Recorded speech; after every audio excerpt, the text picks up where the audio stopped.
आज जो मैं तुम्हारे साथ मर्डर केस शेयर करने वाला हूँ, वो मर्डर केस को समझने के बाद में तुम लोग मुझे बताना कि ये मर्डर प्यार के लिए किया गया था या फिर हेट के लिए।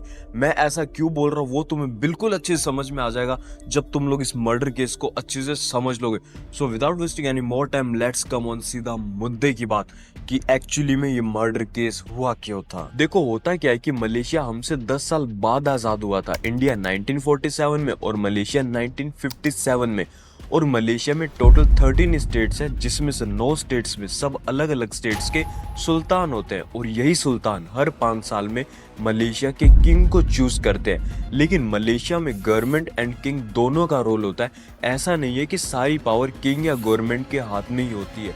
जैसे कि किंग कुछ चीजें कर सकता है, प्राइम मिनिस्टर या फिर हाई रैंकिंग ऑफिशियल्स को अपॉइंट करना एंड बिल्स को रॉयल एक्सेंट देना। जब पार्लियामेंट एक बिल पास करती है तब वो बिल किंग के पास रॉयल एक्सेंट के लिए जाता है। किंग इस बिल को अप्रूव करता है, लेकिन ये अप्रूवल एक फॉर्मेलिटी होती है और इसके पीछे कैबिनेट का एडवाइस होता है। मान लो पार्लियामेंट एक न्यू लॉ के लिए बिल पास करती है तो किंग इस बिल को अप्रूव करके लॉ बना देता है। और जो राजा दूसरी चीज कर सकता है वो ये कि इमरजेंसी सिचुएशंस में डिक्लेयर कर, अगर कोई बड़े फ्लड्स या फिर अटैक या मारामारी जैसी सिचुएशन हो जाए तो किंग इमरजेंसी डिक्लेयर कर सकता है, जिससे गवर्नमेंट को एक्स्ट्रा पावर मिलती है और क्विक एक्शन लिया जा सकता है। तो ये जो 9 सुल्तान है, 9 अलग अलग मलेशिया के स्टेट के, वो बस एक दूसरे के लिए ही वोट कर सकते हैं। एक बॉक्स में सब एक दूसरे का नाम लिख के पेपर डालते हैं, जिससे ये भी नहीं पता चल पाता कि किसने किसका नाम डाला है। सब कुछ प्राइवेट होता है और किंग कंफर्म होने के बाद में पेपर्स को फाड़ दिया जाता है। नाउ द क्वेश्चन इज कि अगर ये सुल्तान सिर्फ एक दूसरे के लिए वोट डाल सकते हैं, इसका मतलब तो ये हुआ कि राजा का बेटा ही राजा बनेगा। तो यस, ये बिल्कुल सही। इन 9 स्टेट्स में राजा का बेटा ही राजा बनता है। ये चीज 1957 से चली आ रही है, जब से मलेशिया आजाद हुआ था। तो इसी तरीके से ये 2007 में मलेशिया का एक स्टेट है by the name of Pirak. ये 2007 में पिराक के सुल्तान होते हैं अजलन शाह, जिनके बेटे राजा जफर। इनकी शादी हो रखी थी, तो इनकी एक वाइफ भी थी और एक बेटा भी था। वाइफ का नाम राजा नूर महानी है, जो कि शादी से पहले एक स्कूल टीचर थे। ईयर 2002 में राजा नूर महानी की एज 60 हो जाती है और इस टाइम पे जो राजा जफर है वो वहाँ की एक फेमस एक्ट्रेस हजलीजा से मिलते हैं। हजलीजा जो कि मॉडलिंग भी किया करती थी और अपनी खूबसूरती की वजह से जानी जाती थी, जिस एक्ट्रेस को बहुत सारी वहाँ की मूवीज के लिए भी ऑफर आ चुका था। तो राजा जफर का एक्ट्रेस हजलीजा से मिलना हो जाता है और इन्हें बहुत पसंद आ जाती है एक्ट्रेस हजलीजा। तो जो राजा जफर है वो इनसे शादी के लिए पूछ लेते हैं। एक्ट्रेस हजलीजा भी ये सोचती है कि इतने बड़े रॉयल फैमिली से हैं और आने वाले टाइम पे ये यहाँ के किंग भी बन सकते हैं, क्योंकि एक सुल्तान के बेटे हैं। जैसा कि मैंने तुम्हें पीछे बताया, राजा का बेटा राजा ही बनेगा। तो ये सारी चीजें सोच विचार करके एक्ट्रेस हजलीजा भी इन्हें मना नहीं कर पाती और शादी के लिए अग्री हो जाते हैं। और इस टाइम पे एक्ट्रेस हजलीजा की जो एज है वो राजा जफर के कंपैरिजन में पूरे 36 ईयर्स नीचे थी। 1-2-5 साल का डिफरेंस नहीं, यहाँ पे क्लियर 36 साल की एज का डिफरेंस है। लेकिन फिर भी क्या लोग सोचेंगे, क्या लोगों की थिंकिंग, क्या एज मैटर, कौन सा एज डिफरेंस, सारी चीजों को एक्ट्रेस हजलीजा दफा करके शूट करके यहाँ पे शादी के लिए अग्री हो जाती है। And here love matters. भाइयों तुम तो बहुत समझदार हो ही कि एक्ट्रेस हजलीजा क्या सोच के शादी के लिए अग्री हो जाती है। एंड जनवरी में दोनों थाईलैंड में शादी करते हैं, बिल्कुल लग्जरियस। उसके बाद ये अपने महल इस्ताना इस्कंदरिया में रहने लगते हैं, जहां उनकी पहली वाइफ भी ऑलरेडी रह रही थी। अब तुम सोचोगे कि दोनों वाइफ एक साथ कैसे, तो मैं थोड़ा सा तुम्हें मलेशिया का सीन एक्सप्लेन कर देता हूँ।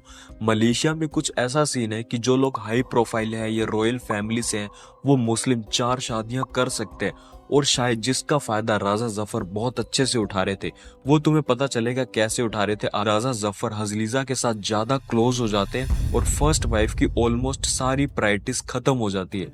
तो नूर महानी जो कि इनकी फर्स्ट वाइफ है, नूर महानी को भी हजलीजा के लिए ऐसा लगने लगता है कि इसने मेरे पति को मेरे से दूर किया है एंड हर्ट होना ऑल अबाउट दीज टाइप्स। मार्च के एंड में एक दिन नूर महानी राजा जफर को बोलती है कि उसे कुछ ठीक नहीं लग रहा, जैसे कि उस पे किसी ने काला जादू कर दिया हो, क्योंकि उसे दिन में महल में छोटे बच्चों की रोने की आवाज आई, कहीं पे सांप दिखने लगे और तबीयत भी सही ना रहना। तो राजा जफर उन्हें कहते हैं, राजा नूर महानी को, कि कोई वहम होगा जो कि सही हो जाएगा।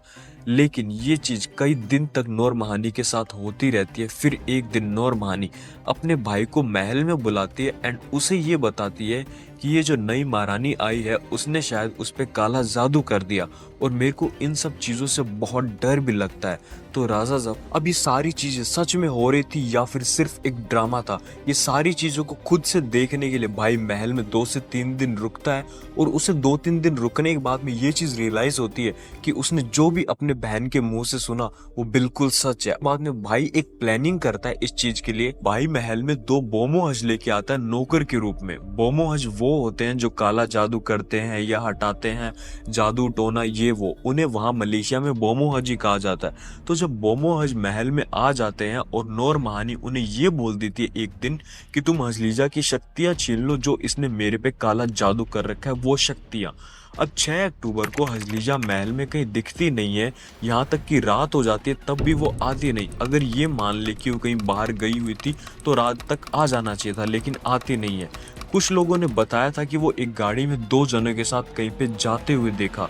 तरीका कुछ ऐसा था जैसे हजलीजा को जबरदस्ती ले जाया जा रहा हो।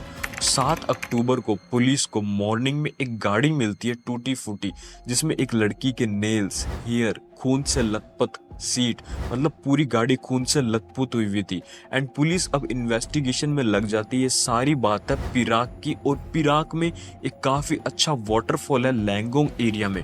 वहां 12 अक्टूबर को कुछ लोग देखते हैं कि एक पेड़ से एक लाश लटकी हुई है, तो पुलिस को बताया जाता है एंड पुलिस पहचान लेती है कि ये बॉडी राजा जफर की सेकंड वाइफ हजलीजा की है। पुलिस की और इन्वेस्टिगेशन होने के बाद उन दोनों बोमोहज को भी अरेस्ट कर लिया जाता है जिन्होंने हजलीजा का मर्डर किया था।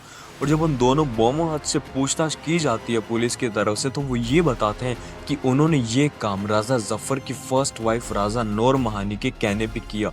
और जब राजा नूर महानी से पुलिस पूछताछ करती है तो राजा नूर महानी ये बताती कि मैंने इन्हें सिर्फ उसकी शक्तियां छीनने को बोला था, ना कि उसे मारने का। और ये चीज पुलिस जब बोमोहज से कंफर्म करती है तो वो भी इस चीज से अग्री हो जाते हैं कि यस, उन्होंने हमें सिर्फ इसकी शक्तियां छीनने को बोला था, ना कि मारने को, और ये काम हमने अपनी तरफ से किया। उसके बाद राजा नूर महानी को छोड़ दिया जाता है एंड इन दोनों को पूरी 14 से 15 साल की सजा हो जाती है। And the shocking thing is ये बाद राजा जफर अपनी लाइफ की 3rd शादी कर लेते हैं। यार तुम मुझे एक चीज कमेंट करके बताओ कि ये मर्डर प्यार के लिए किया गया था या नफरत के लिए। बाकी सब्सक्राइब नहीं किया तो सब्सक्राइब जरूर से कर लेना। एक लाइक करने के साथ साथ इस तरीके की नेक्स्ट लेवल और भी मर्डर केसेस, मिस्ट्री केसेस तुम्हें